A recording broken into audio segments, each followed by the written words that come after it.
Battle Yeah. Lust. Oh yeah, and also another thing. If I draw your cards, by the way, I want to have my input on what I think we need to talk about. Go for it. Yeah. Also, but go on with your point. With some of the other cards, like the fact that I paid Battle Lust for one of the ones that made it so that the two damage, one alcohol heal cleave. I paid damage for one of those, and I got smacked back hard for it. Yeah. If I didn't do that, you were the one that was getting smacked back for it. Mm-hmm. So like stuff like that too. You get to dish out the damage without taking the consequences. Yep. And you still get your Battle Lust for it. I'd say that like just no. Let's be clear. Strong. I actually don't get Battle Lust if I don't own the effect. So that's actually important to know. So that's why I didn't take Battle Lust whenever you whenever you all hit each other. I didn't actually take Battle Lust for that. Okay, got it. Yeah. So you don't get the smack back, but you also don't get the lust for it. Yes. Got it. It's a very interesting deck overall. I still can't believe that. So for my first game with the luster, so once again, I played Dirty for at that point of let's just see immediately your potential weaknesses if you are going with somebody gold centric, and if not for Cat dying and me taking 7 damage on turn 1, round 1, turn 1 for crying out loud.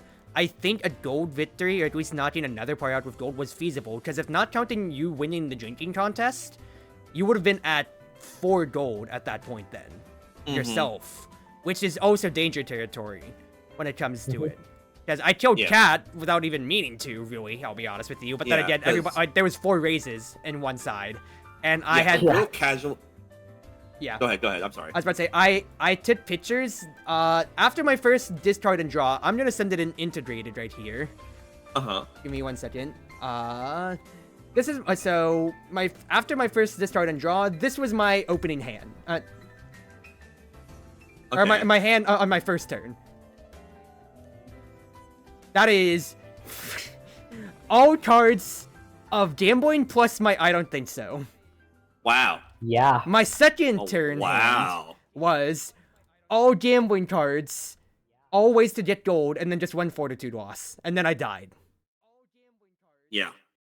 Oh, yeah, by the way, funny thing, D3, there was one round in there that I got all action cards, pretty much. I think I had one that wasn't, and it was the turn that I drew a bunch more. I drew 2 more, so I actually had some stuff to defend myself with, luckily.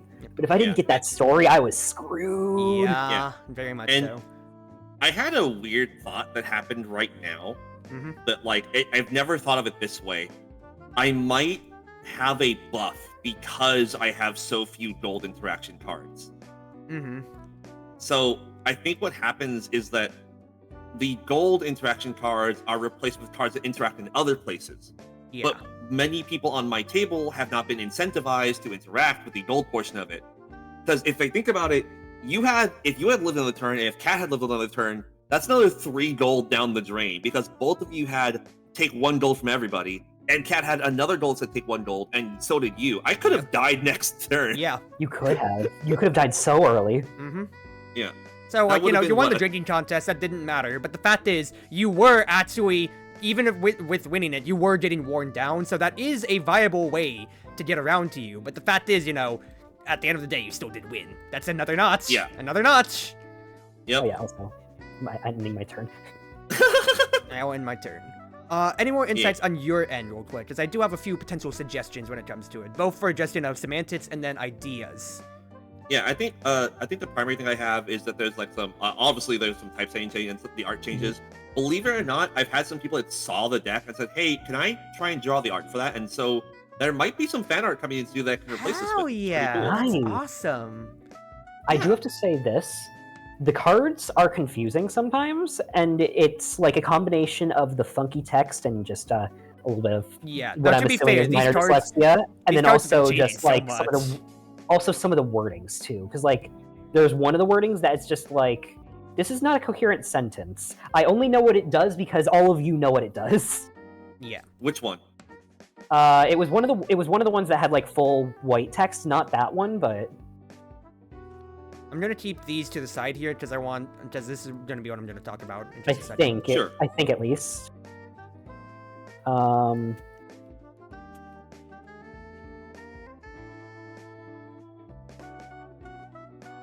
Yeah, okay, so like the rapid metabolism, I didn't see it, but that one also was kind of like one that I'm having a hard time reading. Sure. Like, and like you gain an additional battle lust counter, neither you take damage or not? Whether you take damage or not. Now, okay. Now, type setting issue. Yeah, type setting. Because when it comes to it, it's really just Times New Roman otherwise. When it comes to it, but that's type setting. So that's the semantics I was going to talk about on one end. Yeah. But, we get to explain it. Yeah, I think on a general level, like, the type setting could definitely use it too. I've had some people that, like, have basically told me the same thing, but I don't really have... I have the Krita files, I don't really have the tools to significantly like I said, just send it over to me, I can typeset it, but since, I wanted to at least play a game before I asked you to send it over, I wanted to get to actually do it before we made any more egregious changes. Yeah, Feeding Frenzy is another one that the wording is a little weird on, just in my eyes. Also could just be text problem that I'm attributing to. Yeah, because it has to be wordy for the sake of, explaining everything and saying you can't reduce it. You have to just take the chin to hit that, etc., etc. Yeah, there are a couple of cards that I'm debating on, and I want to kind of explain my debate of them. So it's these two are my debate here, right? So my debate on these, right, is that like it is pretty normal for something like this and for something like this to both do their primary effect in this case, which is the ignore an action sometimes anytime that affects gold. That part's normal, and then this one, each of the players is forward. That part's normal. The part that I'm kind of curious about is the extra effect. So here's the intention. The intention is, right, I play this card. Everyone has one, I have two, right? So I am able to win any individual interaction, but if I win one interaction, then I can't engage with the second. It happened this game.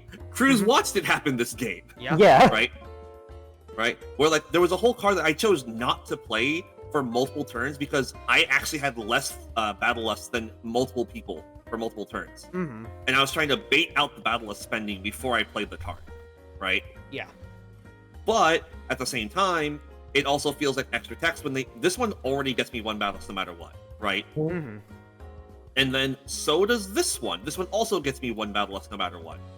And so I'm wondering if the second battle lust is justified in them or if it's too much, right? Okay, so my immediate thought on this is the little fishy says someone hates my venue. I think that getting an extra battle lust counter, perfectly fine. That makes sense. Because it's everyone gets one and you get two. Ampule, I'm a little more debating on, because it's the same effect of you getting two, but only one other person gets the benefit too. Okay, so you get much further ahead than everyone else besides that one person. And for the fact that it's a ignoring card, you're already coming out on top for the fact that you are not taking any part in action, fortitude, gold. So the fact that you're getting to buff at that, because I'm gonna go on a tangent here. So, all right. So if you have anything to say, Crimson, on the balance on that side. Yeah, I think that getting one battle lust counter isn't bad. I think that's fine with staying. Because it's still rewarding somebody else anyway. Yeah. It's fine on its own. But yeah, go on your tangent. Okay. That's true. I guess with this side, I'm gonna address the cards. That card first. I'm gonna address the cards that I'm going on to. I'm gonna have potential suggestions when it comes to it. Then. So first and foremost, the type setting thing. I was looking at manager, don't touch the hat of cards when I covered. For the type setting, we had three main issues with it. One, just clarity, because, the font for the Red Dragon Inn, that's only supposed to be for the title when it comes to it. Otherwise, it's just Times New Roman. Because if we look at it otherwise, or if you can promote me, if you could, since I disconnected, you need to promote me again. If I spawn my own deck, that's exactly how it is. To where it's just either bold text for my updraft, but it's just the title that is the Red Dragon Inn font. Let me spawn my deck as an idea here, just to show it off. Also, peep the Strunched player card. Yeah. But then when you pull it out, it expands like an inflatable toy. Yay. But if I show my deck... Okay, Hatsui has to just be impact bold font just because of it. But otherwise, when you see that too, it's just Times New Roman for everything else, or bold as you see here. Times New Roman. And that helps the clarity. Because if I put mine right next to Dirty's stuff, which is really the base, look at it. It's Times New Roman. Yep, I see it. So, that really isn't a big semantic problem because, I'm going to help with typesetting anyway. Okay. Different train of thought right here. This card right here, very strong. cheating-wise. Not sure if it's too strong, but it's definitely something to look out for. You know what the funny thing to me is? Because that's 3 different beneficial effects. It is on a cheating card. I'm not sure how well that compares to other members of the cast, though. This one, really? Yeah, I think that's strong for a cheating card. It is cheating. You get to it is cheating, so it's just it's buffeting your gambling, which is already weak enough. Yeah. Battle Lust means that people have to spend for it, and the fact that you can't be affected means that you are getting up in resources either way. Oh my god. Okay, this is another case of me. Okay. Yeah. Another case of me being dumb and misreading. I thought that was a gain Battle Lust too. No. Yeah. Okay. If that's Battle Lust spend, that perfectly fine. Yes. Honest, no. Much weaker than I thought. Yeah. Anything that says Battle Lust without saying gain in front of it will always mean that I have to spend it. That is the case in every instance. So right? I'm sorry. So Battle Lust 3 and Battle Lust 2, like all these that just say Battle Lust without having like something in front of it that says gain, all of those that's a cost. So I don't gain Battle Lust with my going default view. That is the bidding cost, and that's where bidding starts at. Got it. Okay, I misread that. It went from being very strong in my eyes to honestly a bit weaker. So... Yeah, no, it is very literally the normal expel someone effect, except I'm not always in control. Yeah. Now, it's not a bad thing for me per se. However, it is something that's going to be out of my control a significant portion of the time. So I do feel that it's marginally weaker than the regular card. But the thing is, gambling is already a weakness for your deck to begin with, and the people who are weaker in gambling altogether usually don't have cards really at that point to even, that usually don't have any special cards necessarily on the gambling side. This is special because it's helping electronically, both for your gimmick with other people are spending Battle Lust, so that's going to help your own leverage with your pile, and the fact that you can't be affected by it. Mm-hmm. So that's, it's innocuous, but I still think it's very powerful just because it's politics that you don't have to interact with, and 2 people are losing. Somebody's losing the Battle Lust, and somebody's losing the gambling. Oh, yeah. Oh, I have a question I've been meaning to ask since forever, yes, but I haven't actually had a chance to ask it before. Yes. Is it a nerf or a buff to increase or decrease the Battle Lust cost? Let me explain. So, if I reduce the Battle Lust cost to 1, more people can interact with it, right? Mm-hmm. Yes. But it's also cheaper for me if no one else has it, which you all saw that kind of doesn't happen. There's always somebody. Right? Yeah. But at the same time, there are times where Jas could have gotten involved, and I potentially could have given it to him. So I'm of the opinion that lowering the cost is a buff and raising the cost is a nerf. Sort of. Because if I make it too high, like let's say I took the same card but made it Battle Lust 3, that means that reduces the number of people who can interact with it, but it also means that it's harder for me to activate. So what's the balance point there, do y'all think? Could I address that later on in my thesis here, actually? Go for it. That would be on subject 3 of potential changes / things we could add to this here. So, number 1, once again, is... Hold on, wait. Before you go into your thesis, I should mention this, because this might be important. I like Red Dragon in a lot. I also like to win. And so there is a ballpark that I'm aiming for on the power scale. I don't want to make the most powerful deck ever, right? I don't want to make a deck that I play this deck, therefore I win. That's not what I want to do. Yeah. Right? And I'm joking. Like, I'm always joking. I hope you know. When I say I am always joking about the win rate, but to be fair, there was a lot of stupid outs on this one. So like I said, this is kind of a non sequitur when you had 4 positive drains. Yeah. And so one of my goals is that I make a deck that is somewhere in the high A, low S range. I don't want it to be the best deck on the table, but I do want people to know that it is a good deck, right? That you are a threat on the table. Yeah. And so, like, for example, I don't necessarily want to be the Molly of the table, where it's just always a benefit at all times with rare exceptions, right? Or where I even have multiple benefits on my table at the same time. That's not really what I'm looking for. Yeah. Right? But I do want it to be that, like, I can consistently, at least once per turn, pull something off every now and then. Yeah. Right? Which is kind of where I'm at right now on the amount of Battle Lust I've been gaining and spending. there are outlier turns, like the one that I had with Crimson, where I slapped them. Then because we slapped each other, I was able to play another card and slap back for an extra chunk, right? Etc. So on and so forth. But I was also only able to get away with that in the first place because, well, Crimson didn't bid me up. Yeah, Crimson kept hitting you back and forth. Yeah.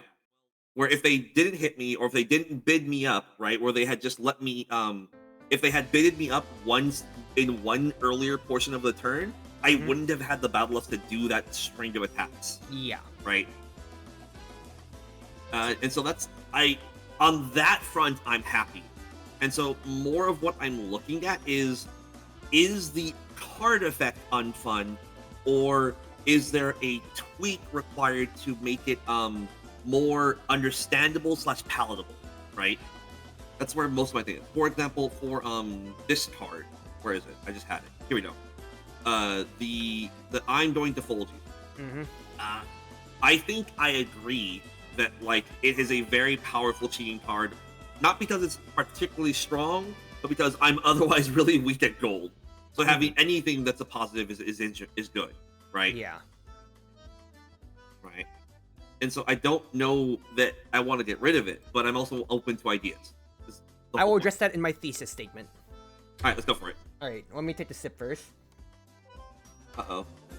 I just realized I was muted the whole time. God damn it! Oh, I thought. Well, you left the tabletop lobby, so I thought you were going away for the night.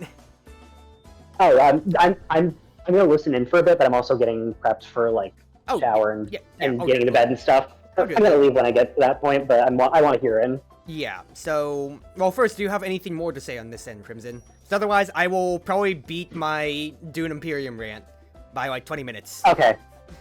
Oh wow, yeah. So I'm gonna dip out. Wait, what? No, my insights aren't too much, but it's a lot more about talking semantics, as I need this to be a dialogue back and forth after I finish my thesis here. Sure. Okay, so I have to say this. I think that making it so it's easier to interact with some cards makes sense, whereas others want to be like that high commit cost.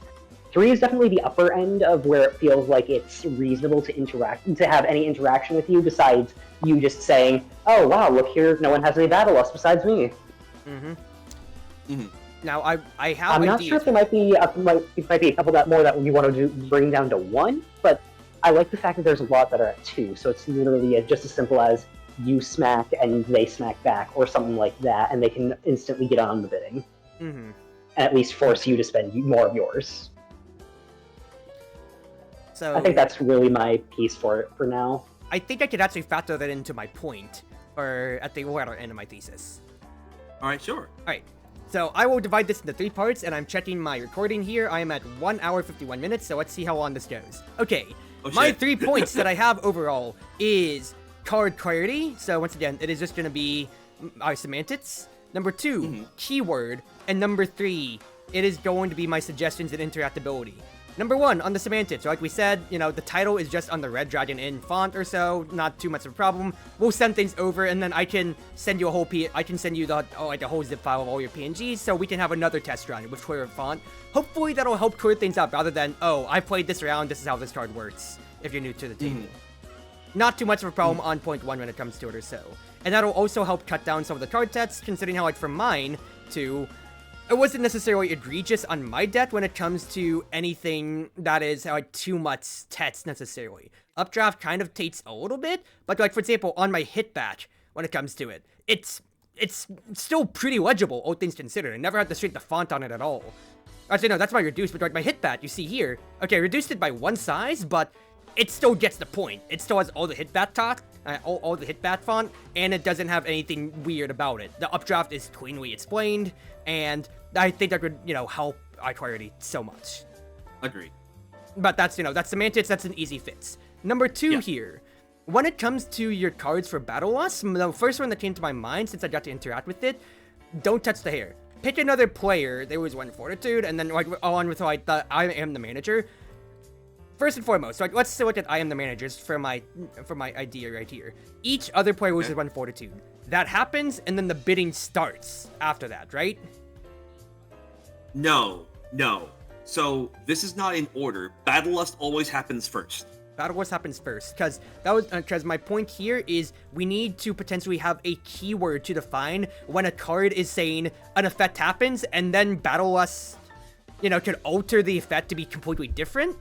Or you need like an additional, or you need to have it say additionally, or change the ordering of the card top to bottom on how it goes. Yeah. Yep. Go ahead. I was gonna say, it says Battle Lust 2, 3 or whatever or so, but it might factor in different. When it comes to other characters or so, for getting to their subdecks, Samantha the Bookie has the keyword Brawl instead of just draw the top card of your deck. We had Piper to where it said, draw an arrow, but that was also bolded to an extent. I remember when you were playing earlier on with, I think you were playing like somebody who was playing the Summoner. It has the animals and whatever or so, but that is also key indicated events when it comes to it. Cheat himself, when we played him, it is like, it wasn't bolded necessarily, but it clearly defined every time in order to, if you give the card or if you reveal the artifact before you give it over, everything like that or so. We need to define operations if it is going to be it's this effect plus people can start bidding for the Battle Lust, or we got to bid for the Battle Lust to see if that hates effect first and foremost. Yeah, and so this is a point where the language is not on the card, it's actually in Momomao's rules, for base rules. So, unless otherwise stated, the Battle Lust always needs to be voted on before other effects happen. Mm-hmm. However, some cards have a target before, that's just normal card interactions. Like, this is just normal card gaming stuff, not a specific thing to Momomao's weirdness, right? Yeah. Targeting someone is always done as part of you playing the card, right? So for example, I need to find something that targets somebody but doesn't say each, because like this one's easy because it says each, right? Yeah. And then the Battle Lust takes a precedence. Does anyone Battle Lust? Yes, no. If they do, well then we start bidding. If they don't, well then the top tech happens. Yeah. And that is covered in the Momomao rule set. I'm trying to find a card that isn't the case for it. This is one, because it's already going to be a specific person, right? Mm-hmm. I'm trying to find a card that like you can change the target. I don't think there is one. But the fact is, like, even if it is in the rule set, for my first time in, even though I know intrinsically how the cards should work, I still am confused a bit by it here. So my immediate suggestion is I'm gonna draw from Gertie's stuff, for example here, gambling them in. Even though we know how it works, or ignoring a drink, it still has right there, in parentheses, reveal the drink first, or each part including you must ante. I think for you, even though it does define it in your rules, you can say pick another player, and then in parentheses underneath it, you can say this, or no matter how Battle Lust resolves or something, we'll figure out the wording, but the player chosen sits in parentheses. That way, it's clearly defined that you are picking this person while the lust is going off or whatever. Yeah, the majority of the changes really just do seem like they need to be like just wording and clarification. Yes. Yeah, clarification. Ease of understanding. Because other than that, I like a lot of what the deck is doing. Because I still saw it feels like it's in a good place for being a strong A to your deck. Mm-hmm.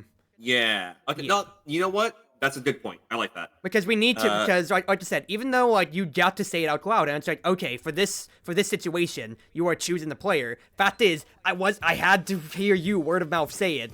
I'll be honest, to make sure. Okay, this is how this card's interacting, because it's my first game in. And once again, ignore drinks, gambling, have these parentheses here. So even though we're veteran players and it's not changing really, it still is there just for semantics. And you know what? Even thinking that, Cat is a veteran player, and even when playing the negate, the very normal something wrong with the drink, he still tried to contest that it didn't do what those cards normally do. And his exact point was, it doesn't have the extra text explaining what negate means. Yeah, to be fair, that's also Cat being semantics, but I'm being semantics for entire point here. But that's the whole purpose, to make everything in line, so it's all digestible. Yep. No, I think it's a really good point. I think on this one, I ignored it on this one because I was getting frustrated with Trina, to be fair. Yeah. No. Yeah, but once again, type setting, we'll get to that. But the fact is, we need to keep it all in line. Everything needs to be up to OSHA code. You know what though? We should probably go through real quick and see what cards need that. So let's get to that afterwards. Since I want to address the rest of my points before we start modifying the cards anymore on that end. Sure. So typesetting, that's one thing. Being able to get that. My idea when it comes to it, Battle Lust already. I'm gonna be hearing the word Battle Lust in my dreams or so. Once again, Smith of the Bookie has the word Brawl or so. We have stuff like order a special reserve drink from the wench in bold or stuff like that or so. I'm thinking, just, for flavor when it comes to it, and this is going to tie into my point number 3 here, we could define a keyword for this of, I'm thinking, honestly, because it's Battle Lust, everybody's getting involved, and you already have a chart of Feeding Frenzy, you should just bold the word Frenzy 2, Frenzy 3, or whatever. As your end-all be-all, this is where the bidding starts. Okay. Now, I'll get on to that point here, so we're going to come back to this when it comes to it overall. But when it comes, yeah, it's just gonna be typesetting, and we will have to go through that, but that is the main thing here. We need to clearly define when this is, a card that is, you target the person first, and then we start the bidding, or this is just straight up, we have to start the bidding because the card effects should be altered in one way or another. Now, third point on this here. This is all about my on how I played this game out with you here, both from the dirty perspective, and from, trying to define your weaknesses whenever it comes to it or so. And also, like, how I feel around the table. For me, on my own perspective or so, for my very limited life of not even 3 turn cycles, I lived for 2. It didn't even get back to me for my third one. Yeah. If it was in a vacuum with me interacting with you, I had 1 interaction to where... I had 3 interactions overall. I had 1 to where it was, the drinks immediately from the beginning. There was 2, I bid you up for that 1 gold. Or, like, the 9 Battle Lust counters in total. My 4, your 5, if I recall, or so. Yeah, correct. And then I got hit with, like, a cleave or something. What? I got to interact with it 3 times, and I got to bid once or so. So, overall, I did get to interact with it, but I feel when it comes to it, I got to interact with it just because of how things just like kind of paced around or so. Crimson woefully interacted with it, and they got a lot out of it, and us 2 were really interacting back and forth. No, I gave you a drink, I think, was actually the 3rd one, rather. Yes. So, we are being rewarded for interacting with it, and although the whole purpose is to interact, that way you can play into the table politics or so, fact is, Jazz still died due to not having enough counters to really bid up on the last one, and even when you said, I'm going to interact with you, and they got up to 2, it still was not enough. That uninteractability still reigned to me, and even though Cat died from gold, they only had 1 counter, I think. Yeah, they actually never got a counter, because the only damage I took from them was from them negating my sometimes cards to negate the drink. Or ignore a drink. Now let me... And that doesn't give them Battle Lust counters. Yeah. So let me get into a big example here. Have you played a game with Pookie the Vicious yet? Nope. Let me spawn them in. Their whole gimmick is pretty simple. Their cards will basically do more damage, as you can see right here. And they have this little mood, or like their cards will have more effects with this mood counter. They start at calm, and anytime any of these 4 conditions are met, their mood gets worse. A card played from your hand makes you lose fortitude, you lose 3 or more alcohol from a drink, you participate in a round of gambling, and you lose, or you just have a card that says your mood gets worse or so. Alright. So when it comes to it, I'm gonna like find stuff or so. You have ways to get back down to calm, which is bad for you because you want to constantly be getting madder and madder. I'm gonna find an idea here. So you can see right here. Yeah, they lose 1 fortitude. If they're if Pookie, the character, is psychotic, there was 2, and your mood gets worse either way. The main thing is that you are constantly being rewarded interacting or non-interacting out of turn, and your swings aren't that big. That's a 1 fortitude damage or 2 fortitude, technically, when it comes to it, and you're getting your mechanic when it comes to it overall here. This would be like the big cash out when it comes to it here. You can see 1, 2, 3, 4, and then you go back to calm, so it's like Serena in a way. But you see the idea when it comes to it, so you get to interact with all 3 main phases of it. Fortitude, alcohol, gambling, or playing your own cards. That's how you get to interact with your mechanic. I think for you here, and this is where I'm going to actually bring up I'm going to fold you, I think while you can say it is a buff / nerf to take it up to 3 or 1, here's my idea. Pookie's whole deck, when it comes to it, he is getting rewarded out of turn for bad things happening to him, but he's still tanking the effects whenever it comes to it or so. He still is trading a resource, his health bars, for being able to either hit more or just act on par, rather. Right. He doesn't have politic value besides, I guess I'm gonna hit you since you hit me necessarily, but he's getting to constantly interact and people are getting to constantly interact with him. For you brought up the part of like your cheating card's better or so when it comes to it, but otherwise, Jazz barely got to interact with you on a meaningful scale because you weren't necessarily in the lead because Crimson was getting to blows back and forth with you, so that might, seem on one side bullying. On that side then, unless you are being bullied, it means then, to me, only a select few people are really gonna get to actually hoard the counters to be able to interact more and to cash out more on that side. So I think the idea here is why I brought up that keyword of frenzy, battle lust. The flavor is people are trying to participate with you, right? Pookie is getting a worse mood if he's losing his stuff. So on this end, if my idea is, let's say like to add an extra flavor, I have 2 ideas that I'm gonna float by, and then we'll address this in turn. 1. Sure. Also, thanks for the hydrator power. Go ahead. To shore up, rather to make it even more punishing for you, to exaggerate the fact that, hey, people need to realize that gambling is a weakness.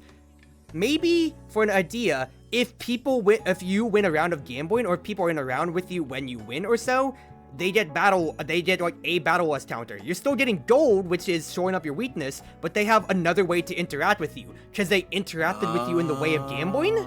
And once again, besides I'm going to fold you, nobody, like, if you win or so, like you won like the drinking contest or something, like if you get gold from, because you don't necessarily have a card that is gained gold from everybody on its own. I don't know. I did, but I removed it.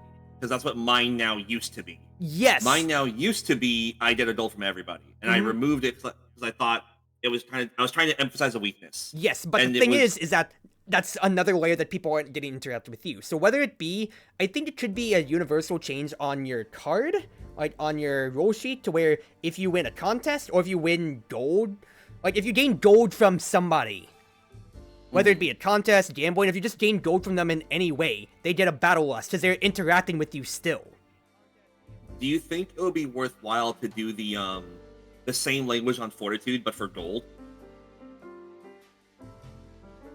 I do think so, to make it ubiquitous, because once again, even though you are weak in gold, people that gold is still independent of you. It's a weakness, but it's independent from your mechanic, and that's the thing. Even if people I could have targeted you more for your gold, more than I already did in this game here. But the fact is, I only got the cash out on 1, and you still won that cash out to stop to keep 1 gold. I batted with you for 1 gold, for crying out loud. So I think that could be something to help people be able to interact more. Because once again, Jazz got 2 counters. Cat got none. Whether it be from how early Cat died to how, but no, that's actually proves my point, because yeah, Cat died early. They never got a chance to interact with you on the table, whereas they interacted with me 4 times over with gold. Whereas Jazz, they necessarily didn't have to interact with you because once you weren't in the lead, but they made it to the end game. Yeah, and by that point, like they made it to the end game, and they were locked out from even battling for battle lust in the last encounter with Crimson. Yeah, the gold language probably needs to be very careful, because if it's just any gold, that could get out of hand really fast. I think we should just keep it to gambling / contest wins. Yeah, that's probably a good idea. Because we had 2 contests. You won 1 of them. But the fact is, when you won that one still, you won gold, which brought you from 3 gold to 7. And, well, guess what? Now you aren't in danger of one of your main weaknesses, and nobody can really still bat blow for blow for you on your own cards. I think the way to word it then would be something along the lines of, if you lose a round of gambling or a contest, the winner and you get a battle lust. If you win a round of gambling or a contest, every player gets a battle lust. That's probably the way to word it, right? I think that's good, because that was one thing that I remember when I DM'd you about it, or I think I just messaged in here in gaming of, did you, like, when we tried to hit the soft cap for how many counters there are, did you ever hit it? You said the average was 5 to 6 counters for people. Yeah, and in fact, you saw it this game, right? Like, this game, I never had more than 6 counters this game. That's the thing. You did. At most, I capped out at 5. Crimson, I think, had the most ever at a time of 4, otherwise then. And then it just went down the table to where Jazz only ever had 2 and Cat had 0. Yeah, and the total amount at one point hit, like, what was it? It was, you had 5, Crimson had 4, I had 5, and then I think Jazz had 1. So that means that there was 15 on the table, right? Yep. Yeah, 15 on the table. And Cat had none of it. Yep.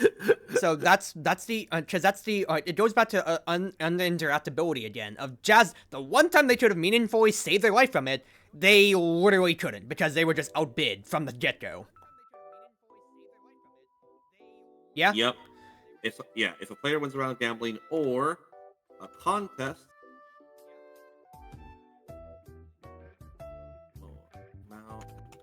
winner receive 1 gold. Oh, it's Battle Lust, wow. Battle Lust.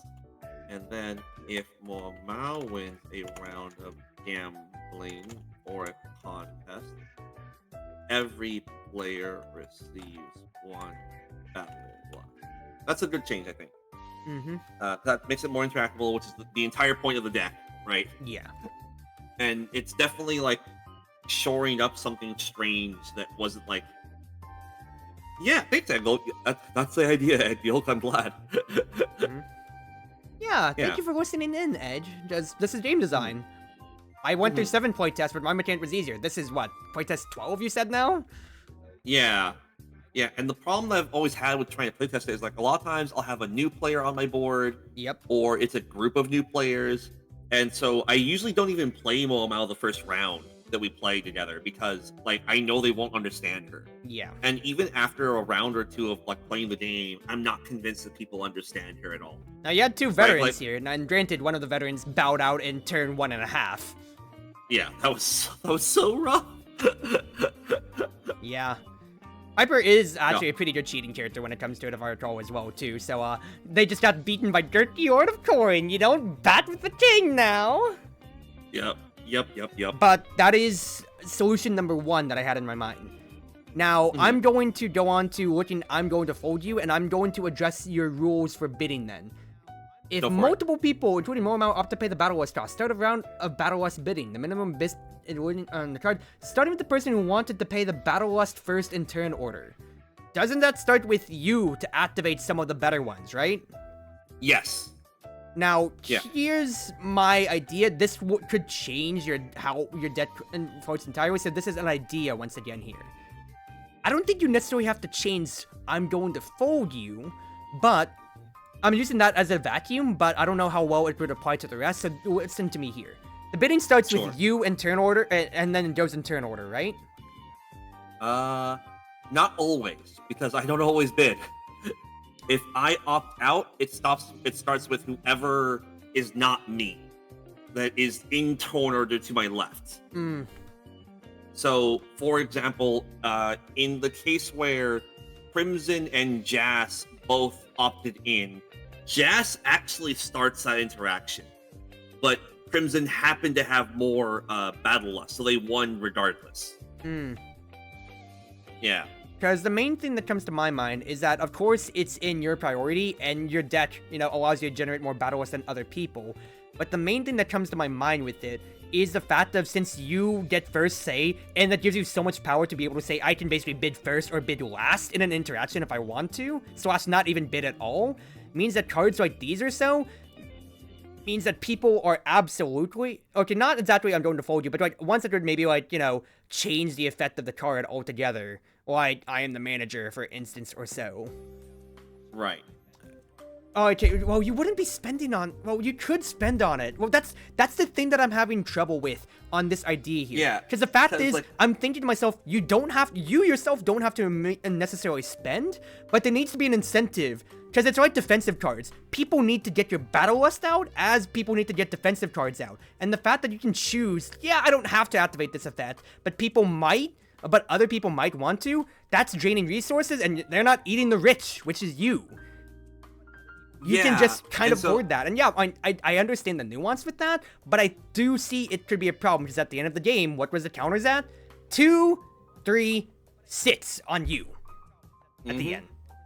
Yep, and here's the thing that I struggled with when I was, like, not designing this, but in some of the games, right?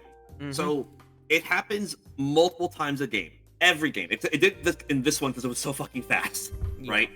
But in most games, there's multiple turns where I can't activate the effect at all. Like, it's not even in my options because I don't have enough battle lust. And it actually used to happen more often, believe it or not. Yeah. Because in the first version of the deck, I had it so that I always had to bid, and there was still the rule about any battle lust you spend must go away. Anything you bid must go away, right? And so when that set of rules was in effect, I really only ever got to be in control once or twice a game, right? Like, period. And that's what I'm trying to avoid, because that felt bad. That felt really bad. But at the same, sorry. I wonder if the rules change should be that if you don't win, you don't spend the battle lust. If that's the interaction, but then that kind of results in the same scenario as scenario 1, right? Where, like, I'm already spending the battle lust I get, even if I do win, right? Yeah. And so now I'm already having to compete with multiple people if they notice what I'm doing, which they don't. Real quick. Yep. What if you had it like any battle lust that from players get that don't win is you return like half rounding down, maybe as a middle ground? My suggestion. I couldn't hear a word they said. Crimson's suggestion was losers get half of their battle, retain half of their battle lust rounded down. My suggestion that I was going to voice out potentially would be, if you don't win yours, let me put this out here. I'm referencing Pookie again, to where, once again, his interactability is, even if he's losing, he's still taking hidden resources, but he's getting a gain in his overall mood. And this Battle Lust is, it stands over as a meter for everybody. Here's my wacky, and this is a spitball at the wall balance idea here. Sure. Why don't you actually tone down the Battle Lust cost for stuff like that? What if Unfold You was Battle Lust 1, but on the end, when it comes to it, if people lose interactions with Battle Lust, it's like, let's say if they had, stat as 3 or 4, it's still spent, but since they lost, they start with 1, because they're seething, they didn't win the battle, so they want to jump into the next one. And then same for you, if you don't win an interaction, you get to maybe, hold on to 1, or maybe that rounded idea, since it allows you to still, even if you lost your interaction, it's your deck, you should have a bigger leg up on the next time or so. It incentivizes people to buy in more, it forces people to spend more, and it gets interaction around all the table then. Additionally, with that whole gold tangent that we had before. This is a spitball idea, so I need to hear what you think about it. But I'm throwing ideas at the wall, seeing if there's any little cherry pits that we can cherry pitch. So Crimson is saying keep half if you lose. You're saying keep 1 if you lose. If I'm interpreting what you said correctly. Mine was just a spitball idea because I just came back and heard what you were talking about. So I don't know any of the context surrounding it. Context is just uninteractability whenever it comes to it. We talked about on the gold side, but our current topic is really just D3 needs to, as per their deck, since this is a global deck, if we're going to be toning up the fact that people can interact more, D3 still needs to be able to win more of their interactions, because from early drafts, they had to spend their lust, and if they're losing all their lust interactions, then that sucks.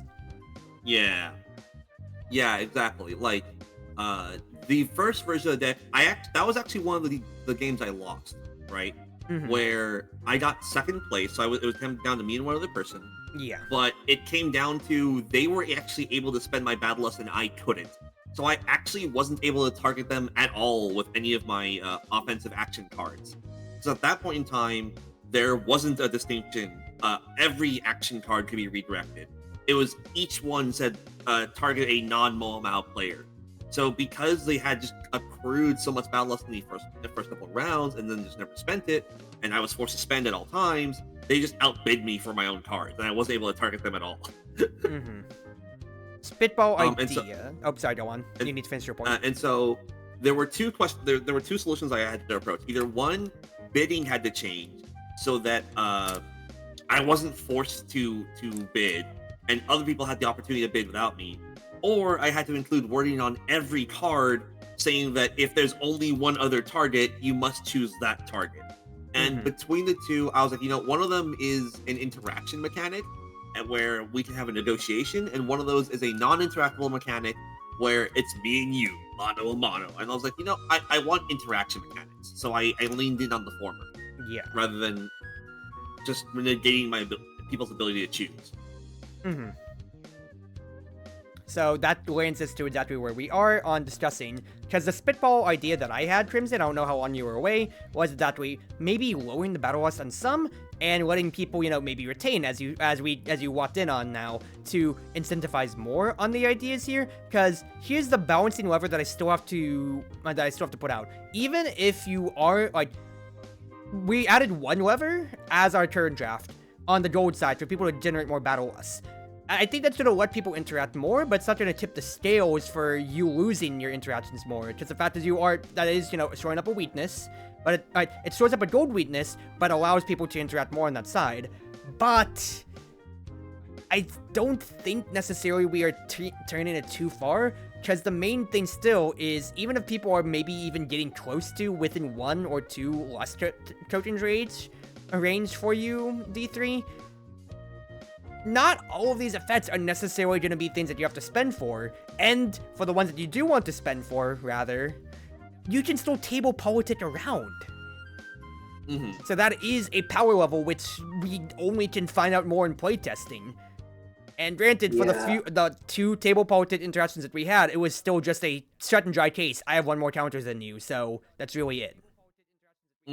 Yeah, there's a bit of it that it's I kind of like your idea, Cruz, about just make costs a bit cheaper so that more people are incentivized to get in on it, so people can't get it for free, and so a 1 cost might end up taking 3 or 4 out of the table, just in general, that isn't even you getting in on the bidding, just from other people not wanting to get hit by a cleave or whatnot. Maybe something, one second, I'm just spitball ideas here. So maybe something like, if you spent 3 or more battle lust and lost a bidding, retain 1 or something like that or so. That way, even if you lost, you still have a chance to interact with the next battle lust immediately afterwards or something like that or so. I don't know. Because let's say you lost a round for bidding and you spent 3 battle lust tokens for it. Well, all of that's gone, and guess what? It is a dip. It's a mountain and a valley with how battle lust is, whether you win or lose, because you are in for whatever it is, and then you're out for another turn cycle until you have enough to where you're comfortable to try to bid up for an effect or so. At the very least, let's say let's say you have 3, you bid 3, you'll lose. At the very least, you have 1 token. At the very least, you get to have 1 token for next time to at least have a say, or at least have to bid somebody up, whether it be Moamau or not, so you can get rid of people's resources. Or let's say that interaction made you still lose a fortitude. Well, guess what? You have 2! 1 from losing, and 1 from getting hit by Moamau. So you have precedence, potentially, in the actual next bidding war. And vice versa, too. The other people, then, have an incentive to make you spend both of those, then. I wonder if there might be a way to make it just so you can get more as well, whilst everyone else gets more, and you still also get more without it becoming oppressive from either side. My idea to this, I think the simplest language that's really easy to track and see how it performs is just, if you lose the bid, retain 1 battle lust. I think is probably the simple way to word it, that it doesn't become complicated, it's easy to track, and it's also easy to monitor to see how effective it is at solving the problem. which the core problem is the goal of the deck is to interact. However, some people are shunted out of interacting because of just the sheer number of actions on action economy on a table is what causes the lack of interaction. Now, to be fair, I also didn't draw very many of my until the very end there. I didn't draw a lot of my area effect ones, right? But still, like the same basic principle applies. Yeah, right? Even if we, even if once we can say it's in a vacuum, well, guess what? We're in the vacuum. That did happen this game anyway. It is an outlier. It shouldn't be considered the normal, but it should still be considered. Yeah, and I think that's perfectly reasonable language to add in, because then we can observe like how the bidding changes. My only concern with it is that it maybe pushes us towards the point again where I'm losing more than I'm winning on my bids. But you do have a good point that table politics does mean I did have an interesting thought right now. I haven't actually seen any other table politics decks when I think about it. They don't exist in the game. And something that Kat said before catches my eye now. In my IRL group and in my group that I was playing with, and with I don't think it's happened with y'all, I've done it before, even before I made the Moa Mao deck, where you could exchange gold for services. It's happened in real life and at my table, or the where like someone will give me 3 gold, or I'll give someone half of my gold for them to never attack me again until we're the last 2 left, or to not attack me this turn, right? But when I said that to Kat was flabbergasted. Because there's like, it is rules is written straight up for Red Dragon Inn. And, well, you know, I've never done that with my IRL groups. I can see how that can work, but Kat's on semantics, and you've seen how he gets about semantics. Not in a bad way, but he is very stickler for that, because we've been playing this game for exactly so. He has all the additions we're trying to draw. This is the purest game. This is the beautiful game of baseball, and no rules are gonna change about it. Yeah, and like I ran into something where like from my own gaming experience with my group, I assume table politics is always on the table. And I realized kind of why I wanted to make this deck. I wanted to make this deck because people don't interact with each other except to punch each other. Because the most that we really have is Grinderbin from Adventurers 9. That's more on who Grinderbin wants to give the stuff to, if multiple people bid for it. And otherwise, that's really it. Yeah. Like, I'm glancing around to see who else does politics as part of their basic mechanics. And I don't think I see anybody. It's just Frank, honestly, for selling potions, and Grinderbin. So, the 2 shopkeepers. Quite literally so, when it comes to it. Yeah. And so, like, everything else is like, who do I give drinks to? I give drinks to whoever doesn't have drinks, or whoever would be funny to give more drinks to. Yep. Hi. 5 drinks here. And the part that I catch about that is that, well, there isn't a mechanic for you to know what the drinks are as the person who's delivering them. You could actually be giving people something that benefits them, which apparently did happen this game, right? 4 times. 4 times. Outlier, but it happened. Yeah. And so it made me realize that's not a point of politicking. And then I thought about like the way that we play. Well, we're not necessarily out to kill anyone as fast as we can. And we want to play the game for as long as we can, right? And that also made me realize that the person of who you hit is almost always who do you have a current grudge against, or who do you who has the most health, right? Yep. Which means Moa Mao here is the unique mechanic of who has the most bloodlust, or who wants to play ball. Exactly that. And the fact is, all of those effects when it comes to it for bloodlust or ball, that benefits you because other people are spending theirs and not yours, or they're just not targeting you because they're playing ball with you. Yeah. And so I think this does lead me back to what Dagon said at the start. I am not the strongest defensive deck. I don't have the hardest hitting cards. I don't have the best gold. Knight Maximus, what my card has is the old. He said an unparalleled ability to politic. I'm going to say the only deck at the table that does politics. Yeah. 9 times out of 10. Because everyone else just kind of slugs with each other. They don't really talk about who gets it. unless they're trying to be like, well, we're all equal, pick that person because they could do this, this, or this. You know what I mean? Yeah. Jesus Christ, I really have 3 cases. You had +1, -1 to start, and then you would have had a 4. Also, I'm heading off now. I'm getting back into my room and it's probably our sleep. So good night then. I mean, I was gonna finish up my stuff in just a little bit here because I am getting close to my eyes shutting on me. Yeah, no, fair. Have a good night. If I come up with any more ideas, I guess I'll share them. Yeah, I mean, just share it in gaming. Yeah. Yeah, like please keep us posted on what you end up deciding V3. Yeah. But get back to your point about table politics and how you are the unparalleled ability. Yeah, because like I had the realization that in most other card games, my deck would actually be kind of bad. Right, for like the power level that it plays at for each individual, like on a card by card basis. But I'm the only game in town, so it doesn't matter. Yeah, exactly so. Because as much as we keep talking about it, like, fact is, the ball is in your court more often than not. And even if I am suggesting these things here to give more power to the people, for your side, on addressing the fact that you might feel a little bit worse on where, I think they might be a pretty simple idea when it comes to it. Once again, spitball. Piper draws an arrow at the start of a draw phase here. Nerodia has to unpetrify cards or so when it comes to it. Pookie tried to get mad at will. Like, Frank reveals a potion. Grindabin reveals his entire thing or so. People with stuff, Molly, Tercy, etc., reveal their things at the beginning of their turns. And then there's a few end of turns, potentially, when it comes to it or so. Rents, well, technically that's during his action phase, but you get the idea. Kaelin changes Wolfrit's mood at the end. Blah, blah, blah, blah, blah.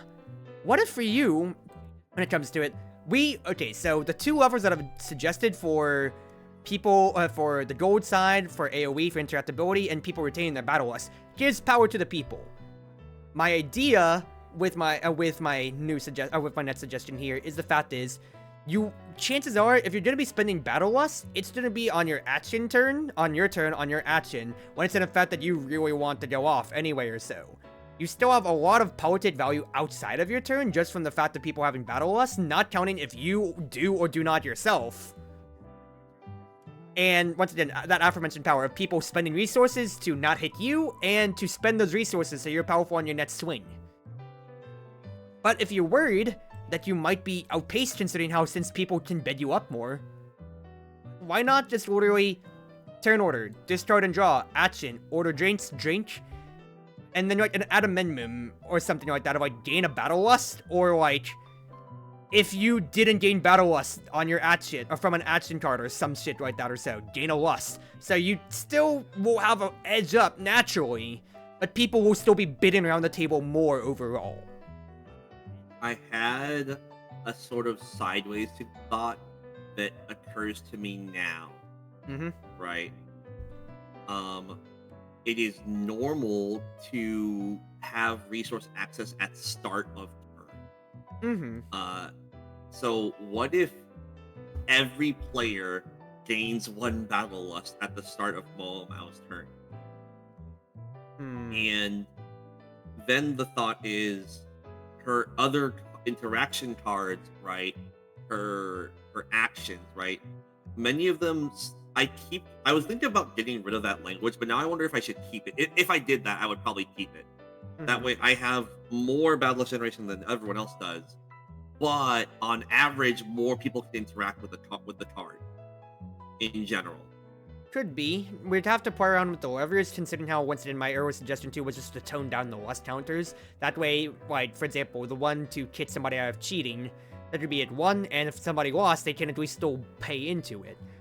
I suggested at the end of your turn, because my thought was, you might spend battle lust on your action, and then you're out of battle lust. And then, being at the end of the turn, meaning that you get 1 without having to spend a card to do so, means that at the very least you have a say in any out-of-turn encounters sometimes that you play. Just get the bidding going or so. Because let's say it's like, sometimes when it comes to it, so you might get a battle lust just from that, and then the bidding's there. That's my idea to make sure that you have more priority. Because if it's your turn, it's your turn. That's your spike. That's your power spike turn. You get an action all to yourself. Yeah. But you're gonna be spending your lust on your action more often than not, right? So your swings, I'm trying to reduce the valley and accelerate your mountains more. So that way, as opposed to where other people, unless they win. I'd say if they win, then that's, all right, I won. My battle lust is sated, both flavor-wise and for the fact that I won that interaction. Now I'm out of battle lust for a good while, or at least for the next 2-3 biddings or so. But for you, that keeps you always invested in the bidding, even if it is just to tie and bid somebody up. So you still get your power, but it also means that you're always interacting with your own mechanic, at the very least. Yeah, and you're switching just for Moa Mao and not for everyone at the end of her turn? It was an idea, but once again, we're spitballing and we might have to workshop it. Because my thought is, once again, on average, kind of like just because I'm thinking back to my own updraft when it comes to it. When I first started and how it was always my stuff, I'm always playing it out, and it's, yeah, I have ones that affect other people, but it is always helping, but on average, it would be more beneficial to me and to somebody else. Your battle lust has multiple levers, with the fact that, not counting the buffs that we are giving to other people, with the fact that you can generate it on your cards, you can, other people can spend it, meaning that even if you yourself didn't interact, other people did, and that's gonna retroactively buff your nets to big Atiners sometimes. You kind of see where I'm going with this? You still have a good amount of degree, and once again, not counting table politics, which can absolutely skew the fact that even if you are 1 or 2 counters less than somebody, you can just politic them into spending it on outside your turn, and then guess what? When it gets back to your turn, then absolutely you're in there. Yeah, which is what happened this day, right? Because my issue with, even if everybody gains it at the beginning of your turn, you're still on equal footing, and you're still earning more battle lust more often than not than anybody. So you'll spend everything, and then, well, nobody can still outbid you. Yeah, they'll have to bid up, technically or so, but I don't necessarily know about that. Yeah. Because the fact is, that's a +1 resource to everybody. Everybody's gonna bid up. It's a moot point to everybody get one. Oh, yeah, that's fair. That's fair. I see what you're saying now. Yeah, no, you're right. Where even if I do give 1 to everybody consistently, then, right, that means that just moves the floor. It doesn't. Yeah. Right. And it doesn't really change like the direction of interaction. I think that means that's what I'm going to put a pin on, but not implement right away. Yeah. And we'll see if the gold one is enough. Because that's what I'm thinking. Because we adjusted 2 levers on the gold and the fact that people will retain on a loss. And that's why I said, I think that's 2 levers in favor for the people, but you still generated 6 when I at most generated 5, and I still lost my interaction with you. So I don't know if even the 1 lever for you to maybe just get a battle lust at the end of your turn is too much then, but we're spitballing on this. Yeah, I'll leave that out for now and just add in the gold language for now, where like on gold transfer stuff happens. I think that's a perfectly reasonable place to like adjust the general rule without necessarily guaranteeing anything, right? And then if that one's still not enough and people still aren't interacting enough, or like we're still finding dead zones, then I'll add in the other clause. But this also leads me to something that I thought of now that might also be an impacting factor. Compared to a lot of my random friends, and at least a couple people here, I'm relatively charismatic. Politics is not quite my superpower, but I am quite good at talking to people, right? And quite frankly, I'm not gonna lie. When half the reactions are just said, yeah, no, that happens. All right, fair enough. It's not me going down on people, but like people will fold because it's not their control. And especially once it might also be a knowledge check of like, well, I guess, you know. Yeah, like I think the only person who caught on to how important the O for little old views was you that game. Like no one else, everyone else was like, I guess. Like, what does it matter for? Yeah, because but you were like, it's 1 gold, but the fact is you had 6 counters.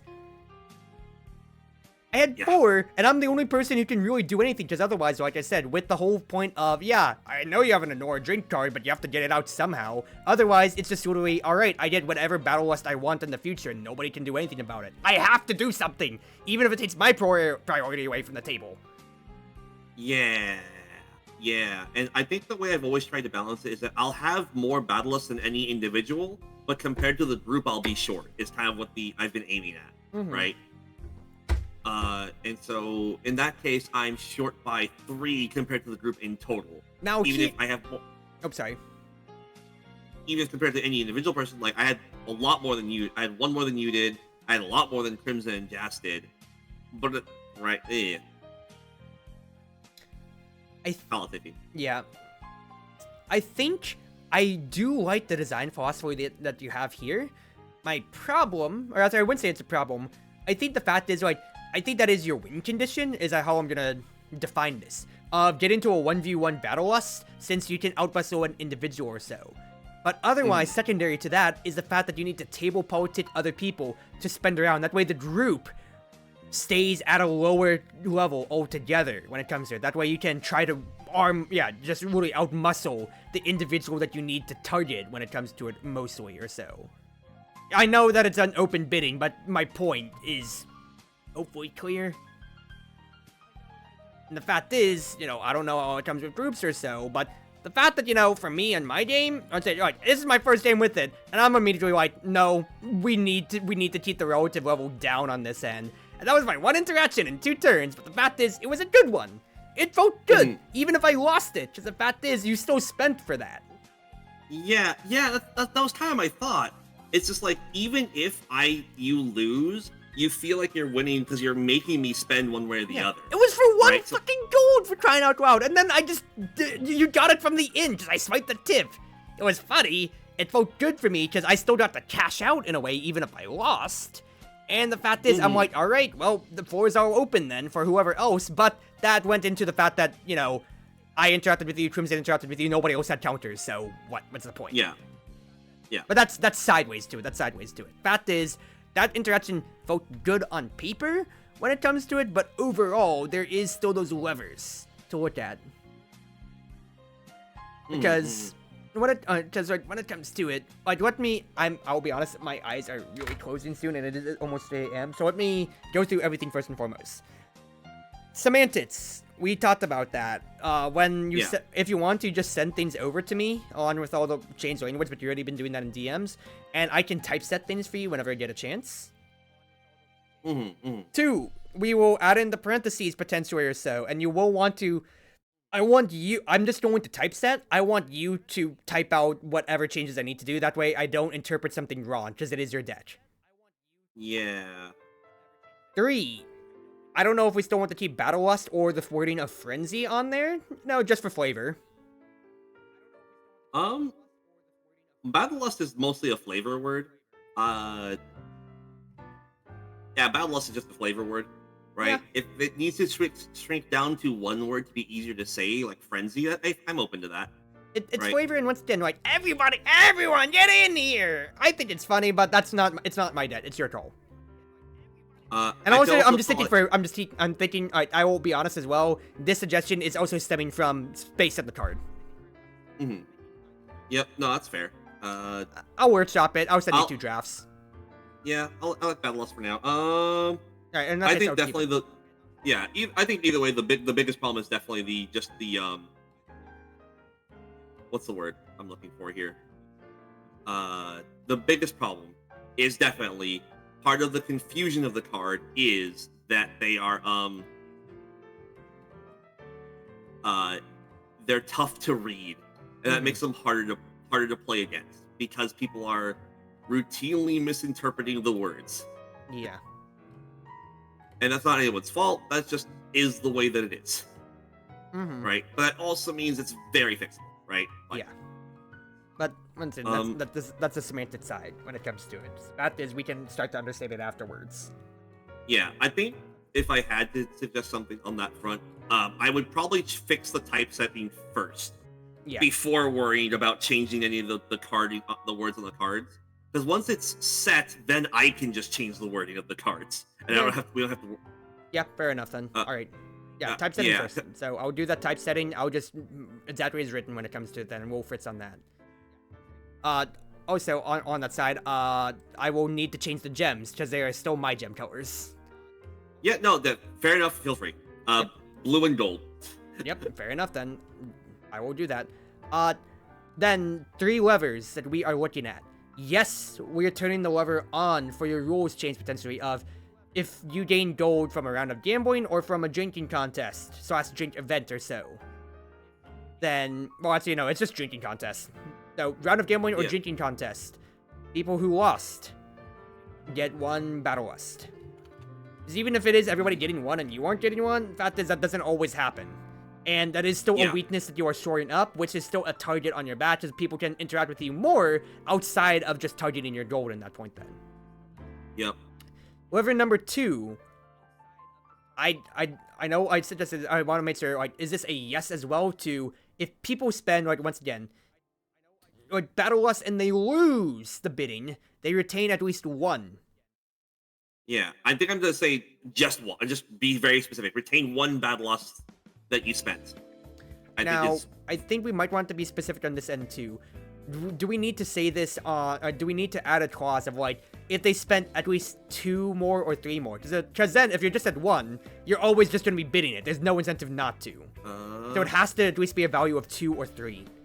And spent at least 3, retain 1 battle you spent. There. Because then it encourages you, kind of like when people, you know, kind of like what happened earlier, towards like, yeah, I have a whole round of gambling cards and I still lost. Goes bad, but at the very least, you still are incentivized to play out that round of gambling. You're still incentivized to spend your Battle Lust. Yup. Gotta make sure that's clear, because otherwise, once again, we're moving the line up of just 1 is the new 0. Yes. Yeah. And no, I think you have raised a good point, and I agree with you. In light of that, I think the only card change that's directly a card change is going to be on Ampulle of Lorenzini, because that card is already a reasonably strong card. Mm-hmm. The extra getting 2 Battle Lust out of that interaction is not necessary in the slightest. Yeah. It doesn't change how the card functions. It doesn't change when I would spend it or use it. It just means that there's other people can interact a little bit more in interesting ways. Yeah. And then otherwise, last point before I am, because I'm my eyes are hurting. I'll be honest with you. It's been dude. It's a 6.5 hour stream that I've been going on for. This is well beyond my margin. But I enjoy these thoughts, don't get me wrong, it's just, you know, we wats. Both of us do. But last one, this is a lever that we are not touching, because we need to have a playtest first to see how good the lever is in both your favor and the other. Of idea to workshop, if it comes to it, of you gaining lust at the end, or people gaining. Yeah, that one can't be touched yet, because we need to see how far the lever is, otherwise we won't be able to define, hey, what went wrong in this playtest if we change too much. Yeah, exactly. Where if it gets interacted with now, there's a chance that we'll miss a better breakpoint. Mm-hmm. And once again, we are already changing 2 clear levers, not counting the card balancing, so last clarity that we're doing here. That's already a lot. So introducing a whole new turn mechanic already, that's going to trigger every turn for yours, once again, we're not going to be able to define exactly what went wrong in this playtest. We need to hypothesize and start bit by bit. Mm-hmm. Okay. Yeah. I say you DM me those findings. You might want to post that out for Crimson, since they did ask about it, and then that way we, have it for everybody else who wants to see, and I am going to sleep. Because this VOD on this game itself is 2 hours, 47 minutes. We beat Uno the movie again.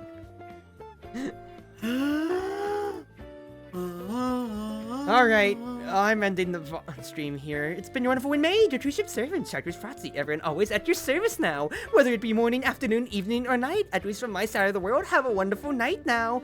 How do I constantly get into character and be able to sign off like that? I do not even know. I'll see y'all in 8 hours. For another round? So I don't know. I actually don't have a plan on what I was going to do, because my original plan to draw got sidetracked by what they asked for. I can't draw on Twitch. the perennial problem. Yeah. So sadly, Picarto is gone. I'm kidding. Yep. I could go back to Picardo, but I don't want to. Like I just said, Picardo is gone. Yeah, Picardo's gone. Yeah. So I don't know. I might just ask to see if people want to play more RDI. I think I have an afternoon or evening shift, so quite frankly, depending on how much time I sleep, or I just don't set my alarm tomorrow, quite frankly, I might be able to typeset your stuff out within a day or two. All right. Yeah, I'm not gonna rush it then. Yeah, we'll see how it goes. Bye-bye. Good night. Should I raid someone? I should, right? That's just good courtesy. I need to go to sleep. I'm sorry. From my side. Nah, Plus, I think to have, like, me and Calvin. I'm going to gift you all to Deadly. I'm guessing if y'all are awake right now, then you're awake because, well, you'd be awake anyways. That's what I'm hoping. I hope no one else stayed up till 3 a.m. for me. And if you did, I appreciate you so much. I'd hope that they'd stay awake for me. You kidding me? Brother, this game stinks. I need during community night this Saturday. I absolutely need to play Red Dragon and Drain, because if this goes on for 3 hours, I would absolutely be sloshed by the end of it. Oh my god! I can play Tabletop Sim in VR. You can see me stumble around. Perfection, under perfection. All right. Let's see. I'm going to sleep.